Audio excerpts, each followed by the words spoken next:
name is Ben Shaw. I'm a tattoo artist. I've been tattooing now for 20 years.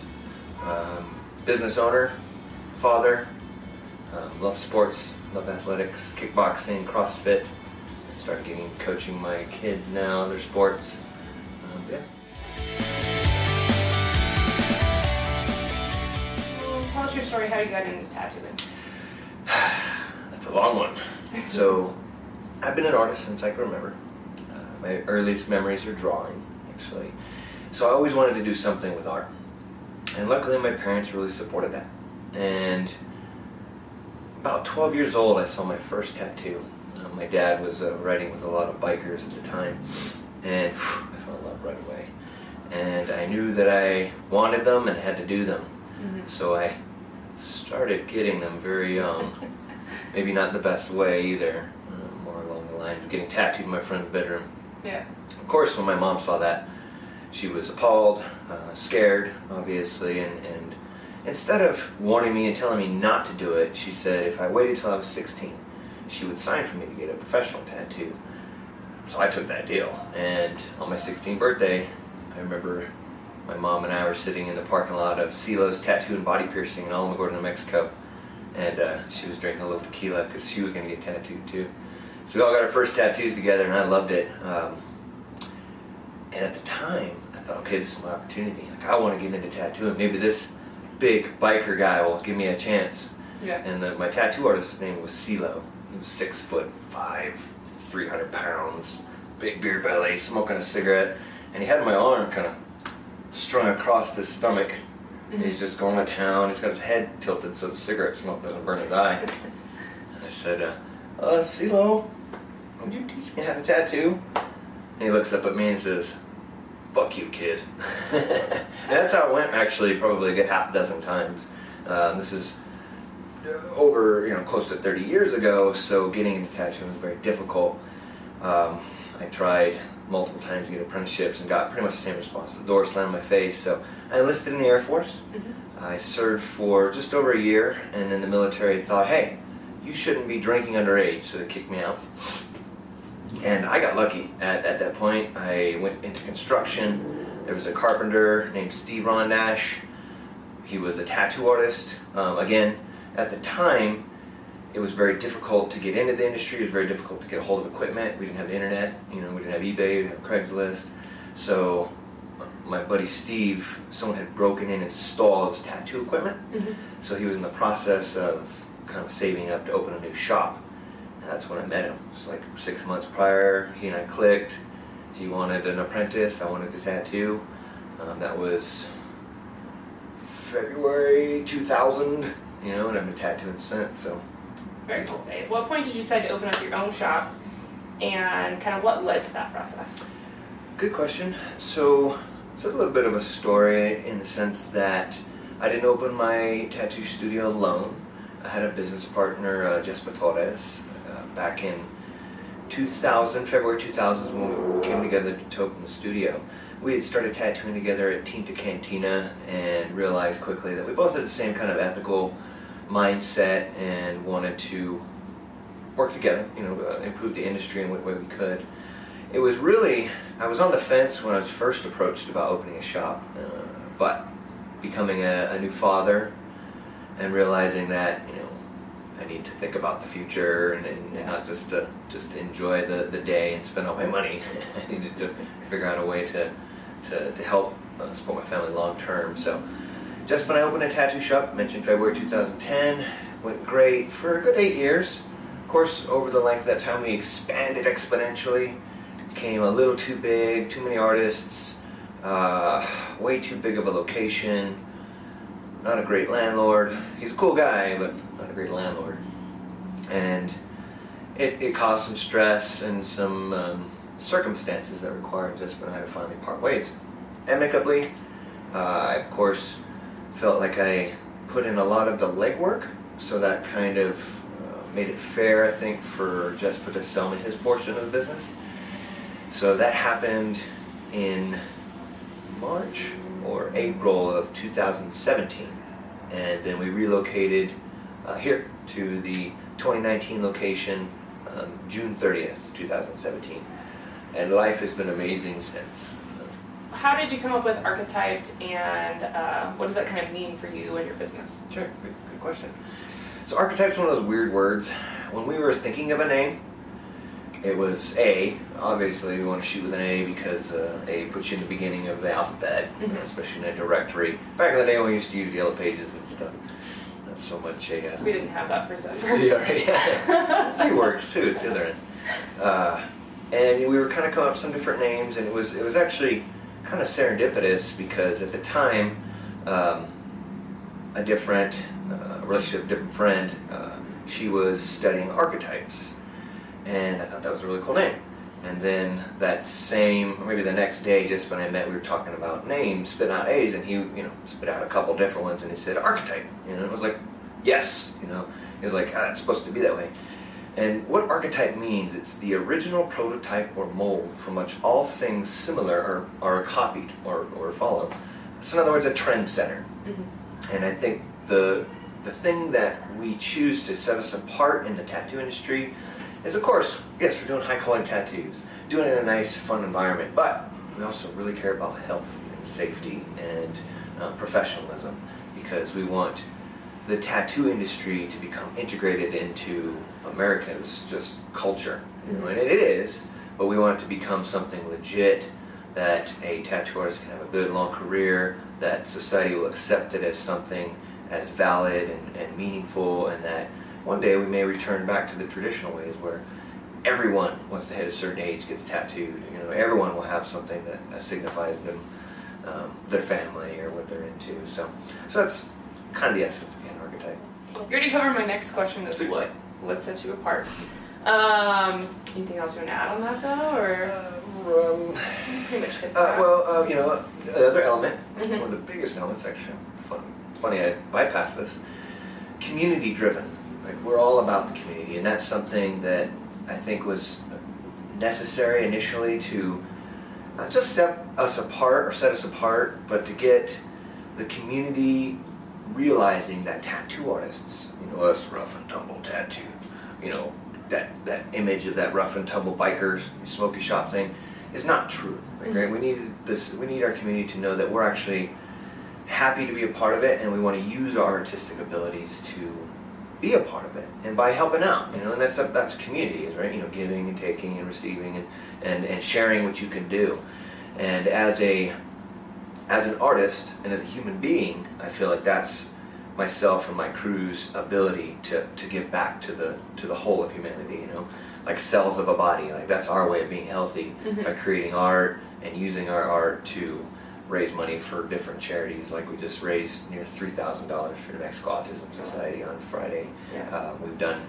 We've worked with 36 different charities over the past 4 years, mostly just doing art and giving art away, or giving a gift certificates, or just doing stuff that way. So that's the other element, is we really, really care about Albuquerque, and we really want the community to know that we do care about them. So. Okay, what would you tell somebody who was about to get their first tattoo, not only deciding what to get, but where to go to get it?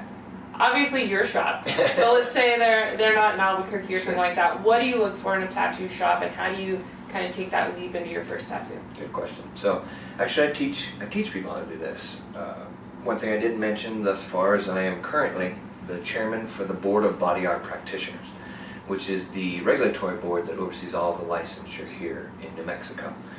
So I have people come in to me all the time asking about what to look for in a tattoo studio, and right out the gate, looking for credentials. So each state is regulated differently. New Mexico, surprisingly, is one of the most rigorously regulated states in the United States. There's only like 3 or 4 of us that are as high standards. So finding out what the state requires and looking for those credentials. So in New Mexico, you're looking for that body art practitioner's license. If you're going to somewhere like Arizona or Pennsylvania that don't have licensure, you can look for a bloodborne pathogen certification, first aid, CPR, right? They've had some sort of training on your health, yeah. And then once you see those credentials, then it's I think more instinctual. How do you feel when you meet the artist? Do you feel comfortable? Do they do the kind of artwork you like? Can they show you in a portfolio? And better yet, can they show you on their friends? Because the best way to see a tattoo And to see the tattoo you want is to see it healed on somebody else, not just a picture. And then from there, look in the surroundings. Look at the surrounding areas. Like, do they have an autoclave? Do they have sterilization equipment? Do they have the proper hospital-grade disinfectants? And they should be able to show you all these and be willing to show them to you. And then, are there any porous surfaces? In other words, if you see carpet or fabric anywhere, they're not properly trained because that is porous. Dirt, bacteria can stick in that stuff. You can't disinfect it. So every single surface in a tattoo shop has to be wipeable. You have to be able to sanitize it all. And then from there, well, I guess once you are, say this person's got the credentials, you're comfortable with them, they do the artwork you like, the environment feels good, make sure they open up everything in front of you. They open up brand new needles, sterilized tubes, the pigment is not going to pour it back in from a previous tattoo, kind of thing. And I guess I could say that's kind of all the way up to the end, but beforehand, you can even just look at word of mouth. That's huge too. Like, are people appreciating their work? Are they doing good things? Yeah. So a tentative breakdown. So. We're moving on from the tattoo questions too. So in 2017, when you guys moved into your new space, you moved next door to us, CrossFit Zephyr. Was that your first intro to CrossFit? Yes. Yeah, I'd done some HIIT training. I've been doing martial arts now since I moved to Albuquerque in 2004. So a lot of cross training, more combat based. I definitely had done battle ropes and flipped tires and stuff, but never done CrossFit. And I got hooked. I drank the Kool-Aid. I love the high intensity interval training. That to me is the way that everybody should exercise. I feel like from the elite athlete to grandma, we could all be working on the same time frame, doing high intensity work, getting a great workout, slightly different, scaling options, but it's just the best way to exercise for life, and it's benefited everything I like to do, because I still like kickboxing, I like coaching, wrestling and football, and all of that is benefited by CrossFit. So. One thing I see about you is that fitness doesn't seem to be an obligation for you. It seems to be more of just a part of your life, and almost some days I see you as it's like a necessity in your life. When you do miss a workout, you're like, I just gotta come get something in. Tell us a little bit more about that. Yeah, if I don't work out, beware. Know thyself, right? And when my parents got divorced at an early age, when my mom remarried to my stepdad, really, I love my stepdad, he's amazing. One of the first gifts he gave me was a weight bench, oh, nice. A bench press, and a couple dumbbells, and stuck it in my room. And I was around 11, 12 years old. So it became just something I did every day. I was a smaller kid, being a military brat, which I didn't mention. I was a perpetual new kid, got beat up a lot, got picked on. So weightlifting was kind of like my way of dealing with that and trying to obviously get stronger to defend myself. And it just became something I had to do every day. At points it felt almost like OCD, but it's okay because it's a good problem to have. I think it's a good habit to be addicted to, because for anyone who doesn't know, the benefits to our hormones, the benefits to our self-worth, our feeling of well-being, obviously our self-image. Like exercising is such a great way to live life happier, to have a better quality of life. So at this age, after years of training, if I do not work out, I feel it. And if I don't work out, I'll probably bite sunset off. So. All right, so one of your newest hobbies is archery. Yeah. How did you get into it? And you're only, a month in, barely? So what has your experience been so far? Yeah, immediate love. So how that happened was I came into the gym one night and you and Zach were shooting in the gym after hours. And after hours? Yeah, after hours. Not during. People weren't dodging arrows. And Zach, tempted or talked to me or tempted. How do you say? He says, shoot my bow, and I was like, I've never done it before. And he says, screw it, I'll waste an arrow on you. And I'm like, all right. So pull it. God, that thing was heavy too. He has it super heavy poundage and wasn't expecting it. Pull it back. And, kind of getting used to it. And yeah, that first one, I think it was just, and maybe hit the top of the bullseye. I was like, Very oh, close. this is cool. And then, I was able to kind of repeat it, even not knowing what I was doing, to a degree. And I have a background in meditation. I do like to meditate, and I've always read about archery as a way of meditation in the samurai way. Like it's almost like that's almost one of their key meditations, because you have to be super focused when you're shooting a bow and compound bow, even so.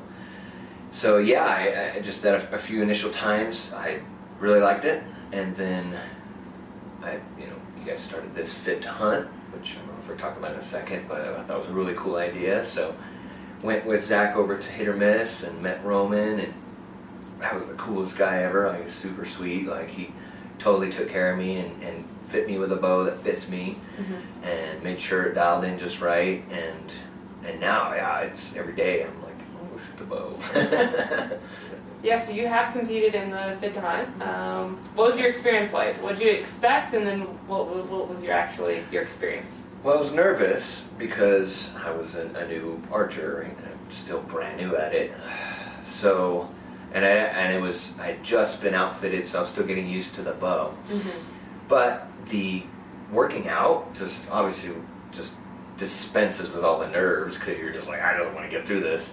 I mean, I love the interval training. I love exercising. So that part, was just duck and water. Love feeling that. And then having to then stop, calm down, aim, and shoot was a whole other level. And that right there, it was simultaneous. It was like I wasn't tired anymore because I was focusing on aiming, and I wasn't nervous about shooting because I was tired. Yeah. Right? So it was a cool combination. It was very meditative, surreal, and even though there was a lot of noise and people and stuff going around, I felt like I was just in that scope, Yeah. So it was really cool, and I really look forward to tomorrow doing it again.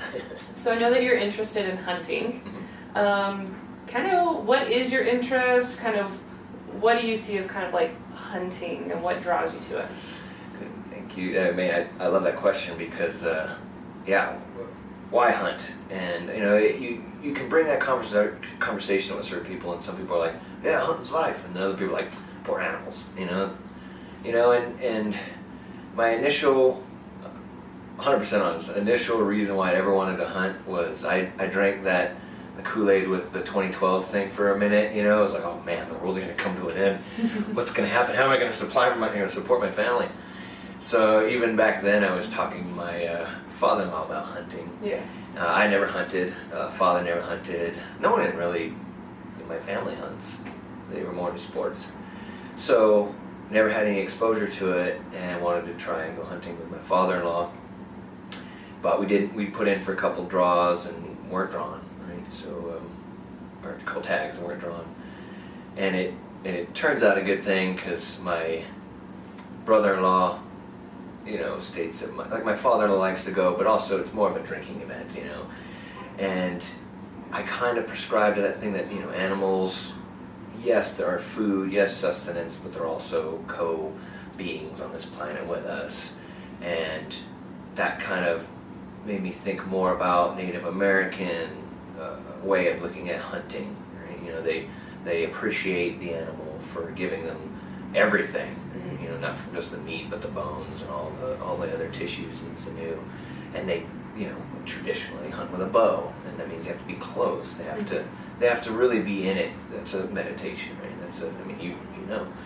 So that was just what it's evolved into, from something that's like, hey, if I ever have to feed my family, and this would be a good skill to know. Skill to have, yeah. But doing the bow hunting to me is more like giving back to the hunting, showing appreciation. You should giving it respect, because I'm not just gonna, stay 300 yards away and just plug it from, a distance. I'm gonna get up close and use all my fitness from CrossFit, and use all the skills learned and Fit to Hunt. And then, yeah, hopefully one day be able to successfully take down an animal and give it respect and feed my family. Very cool.